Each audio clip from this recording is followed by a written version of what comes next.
Ik ben Roeland Schelfhout, gemeenteraadslid voor de Nederweerter VVD.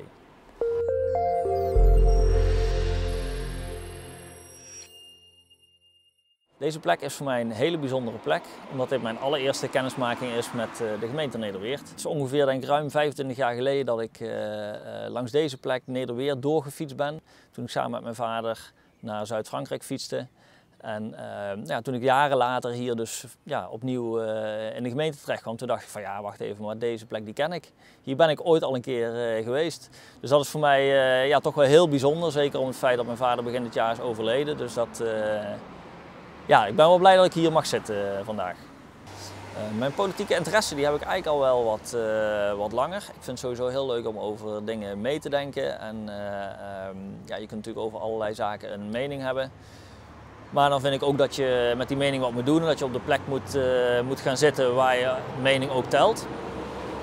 En zodoende eigenlijk dat ik oorspronkelijk in de werkgroep Lambertshof ben gaan zitten. En die vraag kwam op een gegeven moment en ik denk van ja, daar wil ik wel eens over meedenken. En dat was eigenlijk voor mij de trigger om ook wat meer in Nederweert met de politiek te gaan doen. En sowieso van huis uit hebben we eigenlijk altijd wel geleerd om over dingen na te denken. En je kunt wel iets vinden, maar dan moet je ook zorgen dat je het kunt onderbouwen. En dat je ook in ieder geval weet waar je het over hebt. Ja, de eerste raadsvergaderingen zijn natuurlijk toch altijd wel een beetje spannend. En ik zeg al, ja goed, je zit eerst op de tweede rij en dan zit je in één keer vooraan.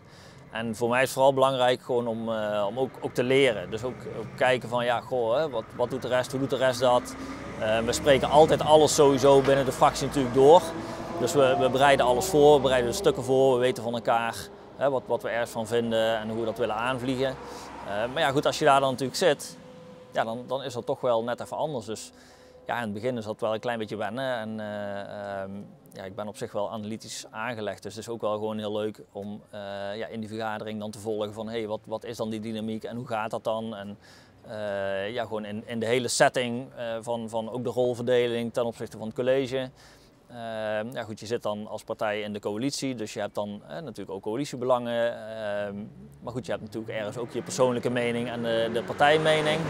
Dus dat is toch wel, heel leuk om die dynamiek te volgen. En om daar dan wel mee bezig te zijn. Dus zowel op de achtergrond als op de voorgrond. Ja. Ik denk dat een raadslid vooral zichtbaar moet zijn, maar ook aanspreekbaar moet zijn. Dus het is gewoon belangrijk dat je open staat voor veel meningen. Je moet natuurlijk heel duidelijk hebben wat is je eigen mening. Maar je moet tegelijkertijd ook gewoon met mensen in gesprek kunnen gaan, de locaties op kunnen zoeken. Ook gewoon kijken van goh, waarom vindt iemand anders iets anders?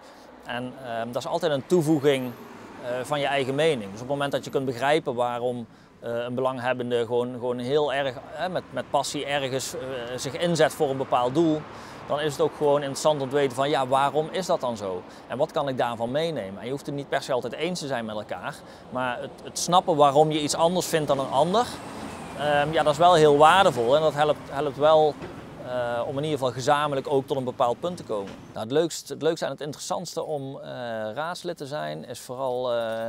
Hoi!